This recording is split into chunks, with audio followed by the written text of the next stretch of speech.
இந்த வீடியோல பிரியங்கா மணிமேகலை இஷ்யூ பத்தி நம்ம பேச போறோங்க. இது சம்பந்தமா சோசியல் மீடியால நிறைய இஷ்யூ போயிட்டு இருக்கு. அந்த இஷ்யூ ஒன்னொன்னா நம்ம பேசலாம். Hello better citizen, this is me advocate Vignesh Muthukumar. இந்த வீடியோ வந்து பிரியங்கா மணிமேகலை இஷ்யூங்க.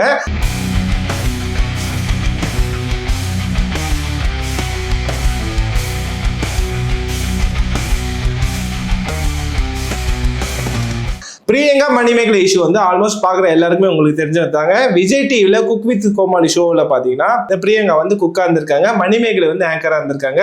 ஸோ மணிமேகலையை ஆங்கர் பண்ணி இருக்கும்போது பிரியங்கா வந்து டிஸ்டர்ப் பண்றா சொல்லிட்டு மணிமேகலை அவங்களோட தரப்புல வீடியோ சொல்லியிருக்காங்க. அது ஆங்கர் போர்ஷன்ல இன்டரப்ட் பண்ணி அதை டாமினேட் பண்ணி நம்மளோட அந்த லைன்குள்ள எக்ஸ்ட்ராவா வந்து இன்வால்வ் ஆகுறாங்க, இன்டரப்ட் ஆகுறாங்க, ஃபுல்லா டாமினேட் ஆகுது. அப்படிங்கும்போது அதை நம்ம பார்த்துட்டு சும்மா இருக்க முடியாது இல்லையா?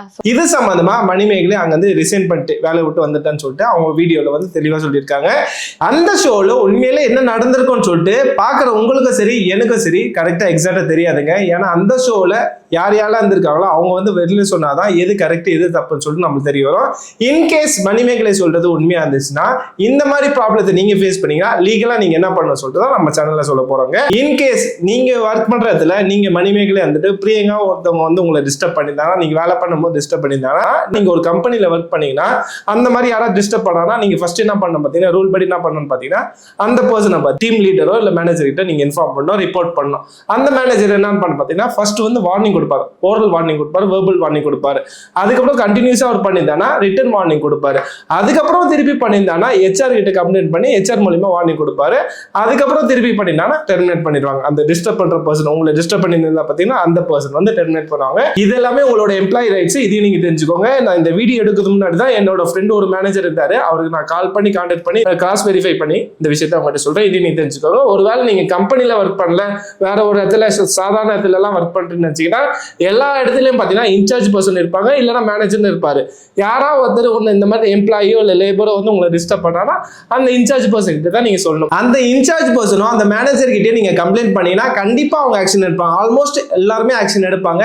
இன்கேஸ் அவங்க ஆக்ஷன் எடுக்கல, நீங்க ஒர்க் பண்ற கம்பெனி மேனேஜர் ஆக்ஷன் எடுக்கல, டிஎல் ஆக்ஷன் எடுக்கல, நீங்க என்ன பண்ணலாம்னு பாத்தீங்கன்னா உங்களுக்கு வந்து 3 ஆப்ஷன் அவைலபிள் இருக்குங்க.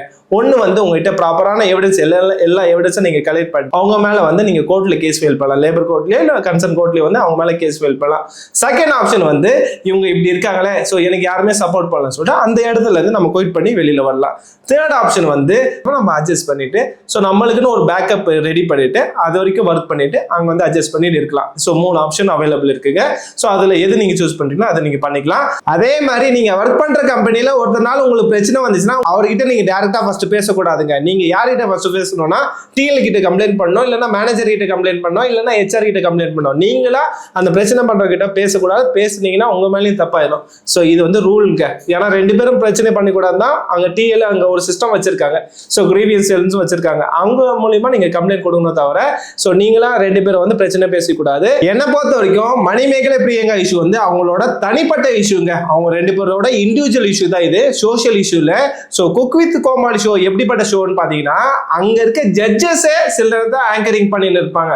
சோ அது வந்து அன்ஆர்கனைஸ்டு ஒர்க். சோ யார் வேணா எது வேணா பண்ணிக்கலாம் சொல்ற மாதிரி தான் இருக்கு. ஆனா ஒருத்தவங்களோட ஒர்க்கை வந்து டிஸ்டர்ப் பண்ணி மத்தவங்க ஃபீல் பண்ணானா அது ரொம்ப ரொம்ப தப்பு தாங்க. அது கரெக்ட்னு சொல்ல மாட்டேன். இந்த ஷோ படி பாத்தீங்கன்னா இந்த இஷ்யூ வந்து இவங்களோட தனிப்பட்ட இஷ்யூங்க. சோ இவங்க யார் தப்பு எது கரெக்ட்னு சொல்லிட்டு அங்க இருக்கவங்களுக்கு தான் தெரியும், தவிர நம்மளுக்கு தெரியாது. நார்மலா கோர்ட்ல எல்லாம் எப்படி தீர்ப்பு சொல்லுவான்னு பாத்தீங்கன்னா 2 தரப்புலையும் கேட்டு விசாரிச்சு தான் தீர்ப்பு சொல்லுவாங்க. ஒரு தரப்புல மட்டும் கேட்டு தீர்ப்பு சொல்ல மாட்டாங்க, 2 தரப்புலையும் கேட்டு தான் தீர்ப்பு சொல்லுவாங்க. சோ அதனால பாக்குற நீங்க சோ இந்த இஷ்யூ வந்து யார் மேல தப்பு இருக்கு யாருனால கரெக்ட் இருக்கு சொல்ல ஃபுல்லா வெரிஃபை பண்ணி நீங்க சொல்லுங்க. அப்ப ஏன் ப்ரோ இந்த டாபிக் பத்தி நீங்க ஏன் பேசுறீங்க கேட்டீங்கன்னா முன்னாடி சொன்ன அந்த எம்ப்ளாய்மெண்ட் ரூலை பத்தியும் இப்ப இந்த விஷயம் சம்பந்தமா யூடியூப்ல பாத்தீங்கன்னா சில பேர் வந்து வாய்க்கு வந்தபடி பேசினு இருக்காங்க. எப்பவுமே ஒரு இஷ்யூ நடந்துச்சுன்னா யூடியூப்ல பாத்தீங்கன்னா எல்லாமே தெரிஞ்ச மாதிரி சில விஷயத்த பண்ணி பேசினு இருக்காங்க. அதுல ஒரு பர்சன் இருக்காரு, அந்த பர்சன் என்ன பேசியிருக்கான்னு சொல்லிட்டு நான் போட்டு காட்டுறேன், நீங்க அதை பாருங்க. சின்ன திரை பெரிய திரை எல்லாமே பாலியல் ரீதியான பிரச்சனைகள் தான். ஒரு பெண்ணுக்கு தொடர்ந்து முக்கியத்துவம் கொடுக்குறாங்கன்னா அந்த பெண் பல பெண்களை அவர்களுக்கு விருந்தாக்கப்பட்டிருக்கணும். வேற ஒண்ணுமே இருக்கு. வேற இவர் சொன்னதை நீங்க கேட்டிருப்பீங்க.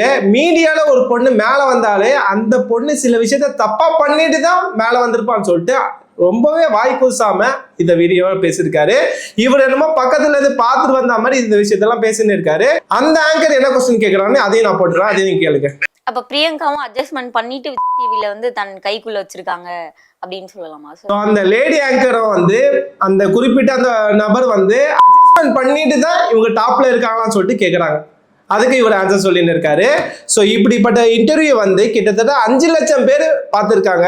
இதனால ஃபியூச்சர்ல என்ன ப்ராப்ளம் வரும்னு பார்த்தீங்கன்னா, நாளை பின்ன ஏதோ ஒரு பொண்ணு மேலே வந்தாலும் மீடியா மூலியமா ஏதாவது டாப்ல ஹார்ட் ஒர்க்னால அவன் மேலே வந்தாலுமே அவன் கண்டிப்பா தப்பு பண்ணிட்டு தான் வந்திருப்பான்னு சொல்லிட்டு இந்த மாதிரி ஆட்கள் வந்து யூடியூப்ல ஓப்பனா பேசிட்டு தான் இருப்பாங்க.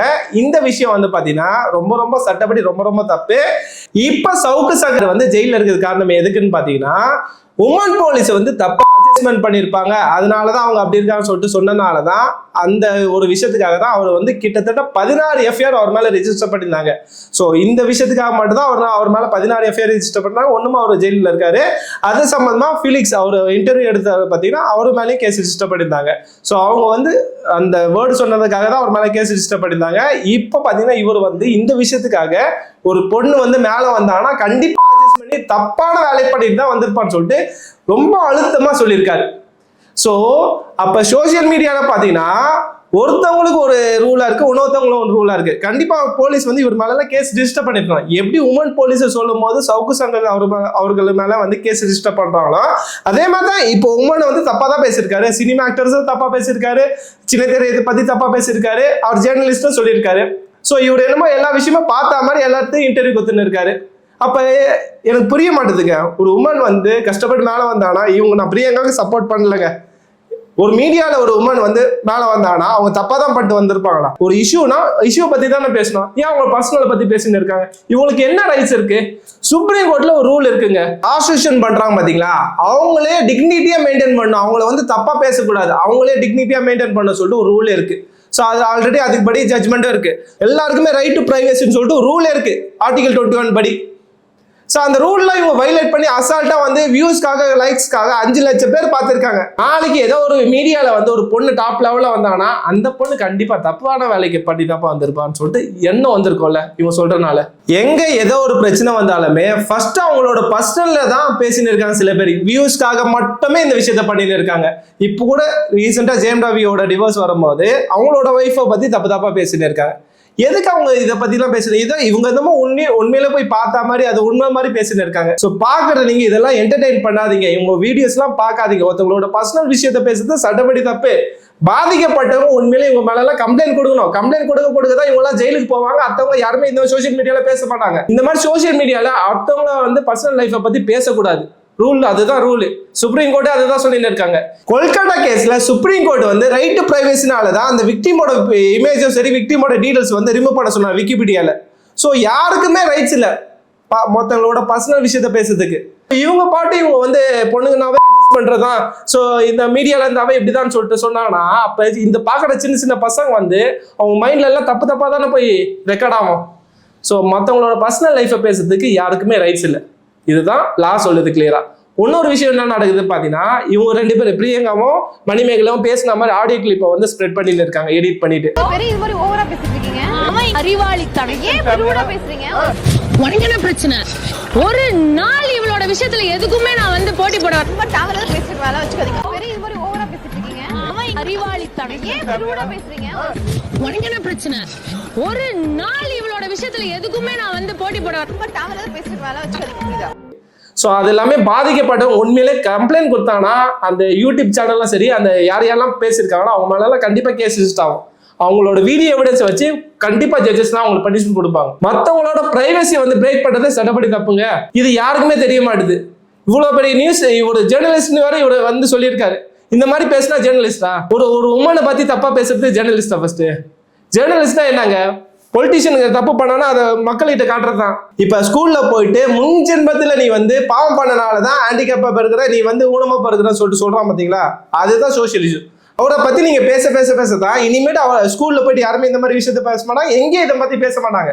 அவனுக்கு பனிஷ்மெண்ட் கிடைக்கும். அதுக்கப்புறம் பாத்தீங்கன்னா ஜிஎஸ்டி கவுன்சில் சொல்லிட்டு ஜிஎஸ்டி வந்து இது மீட்டிங் நடக்குது சொல்லிட்டு ஒருத்தர் போய் கேட்டிருக்காரு. பட் ஜாம்ல வந்து இந்த மாதிரி ஜிஎஸ்டி போடுறீங்களே ஜாஸ்தியா இருக்கு, மக்கள் வந்து இதனால பாதிக்கப்படுறான்னு சொல்லிட்டு அவரோட ஃப்ரீடம் ஆஃப் ஸ்பீச்ல பேசுறாரு. அவரோட கருத்துல சொல்றாரு. அவர் பிசினஸ் பண்ண விஷயத்த சொல்றாரு. நம்ம ஆர்டிகல் 19 படி யார் வேணா என்ன பிசினஸ் வேணா பண்ணலாம், அவங்களோட எக்ஸ்பிரஷன் பண்றாரு. ஃப்ரீடம் ஆஃப் ஸ்பீச் இருக்கு. ஸோ அது வந்து தப்புன்னு சொல்லிட்டு அவரை ப்ரைவேட்டாக கூப்பிட்டு வச்சு பேசுறாங்கன்னா அப்போ இது ஃப்ரீடம் ஆஃப் ஸ்பீச்லாம் எங்கே போயின்னு இருக்கு? ஸோ அதெல்லாம் அதை பற்றிலாம் நம்ம பேசினா மட்டும் தான் இனிமேட்டு இவங்க இப்படி பண்ண மாட்டா நம்ம ஃப்ரீடம் ஆஃப் ஸ்பீச் தான் நம்மளுக்கு இருக்கும். ஸோ அது இல்லாமல் இந்த டாபிக் வச்சு பேசிட்டு இவங்களோட பர்சனல் லைஃப்பை பற்றி பேசுறதுலாம் வந்து வியூஸ்க்காக லைக்ஸ்க்காக இருக்க தவிர இதனால உங்களுக்கு சரி எனக்கும் சரி சோஷியலுக்கும் சரி யாருக்குமே எந்த பிரயோஜனமும் இருக்காது. ஸோ அவங்க 2 பேரும் பார்த்தீங்கன்னா ஹைலி டேலண்டட் பர்சன். இவங்களும் மணிமேகலும் சரி பிரியங்காவும் சரி அவங்க எங்கே போனாலும் அவங்க 2 பேருக்கு வேலை கிடைக்கும். மணிமேகலுக்கும் வேலை கிடைக்கும், இவங்களுக்கும் வேலை கிடைக்கும். ஸோ அவங்க 2 பேர் பர்சனல் இஷ்யூ வந்து நம்ம இவ்வளோ இதுவாக இம்பார்ட்டண்டாக கொடுக்க தேவையில்ல. நம்ம இம்பார்ட்டன்ட் கொடுக்குற டாபிக் நிறைய இருக்குது social issue. So social issue நம்ம பேச தான் நம்ம சொசைட்டியில் உண்மையிலே சேஞ்சஸ் கொண்டு வருவாங்க. ஸோ உங்கள் ஏரியாவில் ரோடு இல்லைன்னா அந்த ரோடை பற்றி நம்ம பேச தான் சொசைட்டி வந்து ரோடு போடுவாங்க, இம்ப்ரூவ்மெண்ட் ஆகும். ஸோ இதெல்லாமே நம்ம ஒரு சோஷியல் இம்ப்ரூவ்மெண்ட் படி பேசின மட்டும் தான் இருக்கோம். இந்த டாபிக் வந்து யூடியூப்ல இவ்வளோ நாளாக வந்து ட்ரெண்டிங்காக இருக்குது வந்து யாருக்குமே உண்மையில பிரயோஜனம் இல்லாத டாபிக். அவங்க 2 பேர் வந்து இன்னைக்கு சண்டை போட்டுப்பாங்க, நாளைக்கு ஒன்றா ஒரே டிவி ஷோவில் வந்து ஆங்கரிங் பண்ணுறதுக்கு வாய்ப்பு இருக்குது. ஸோ பேசுகிற எல்லாரும் யூடியூபர்ஸும் வந்து ஒரு ப்ராப்பர் எவிடன்ஸ் உங்ககிட்ட இருந்துச்சுன்னா நீங்கள் பேசுங்க. இல்லைன்னா மற்றவங்களோட பர்சனல் இஷ்யூவை பற்றி நீங்கள் எதுக்கு பேசுகிறீங்க? உங்களுக்கு யார் ரைட்ஸ் கொடுக்குறா? ஸோ அதை பற்றிலாம் நீங்கள் பேசக்கூடாது, ரூல் படி தப்பு. அது பேசுனீங்கன்னா நீங்கள் ஜெயிலுக்கு தான் போவீங்க. ஸோ பார்க்குற பெட்டர் சிட்டிசன்ஸ்க்குலாம் நான் ஒரு ரெக்வஸ்ட் வைக்கிறேங்க, இந்த மாதிரி ஒருத்தவங்க பர்சனல் இஷ்யூ பற்றி பேசினாங்கன்னா அவங்க வீடியோஸ்லாம் நீங்கள் பார்க்காதீங்க, என்டர்டெயின் பண்ணாதீங்க, அவங்கள வந்து ரிப்போர்ட் பண்ணுங்கள். ஸோ உங்கள் கையிலே வந்து ஆப்ஷன் இருக்கும்போது கண்டிப்பாக நீங்கள் சேஞ்சஸ் கொண்டு வரலாம். இதை பற்றி உங்களோட கருத்துனா கமெண்ட்ஸ் சொல்லுங்க. இந்த டாபிக் இதோட முடிஞ்சிச்சுங்க. வேறு ஏதாவது நான் டாபிக் பேசணும்னு நினச்சிங்கன்னா அதை கமெண்ட்ஸ் சொல்லுங்கள். எது மோஸ்ட்டாக லைக் வந்து எது சொசைட்டிக்கு நீடாக இருக்கோ நான் பார்த்து உங்களுக்கு சொல்கிறேன். Better citizen better nation. Thank you for வாட்சிங் this video. Hi good day. இன்னொரு வீடியோவில் பார்ப்போம். Bye by.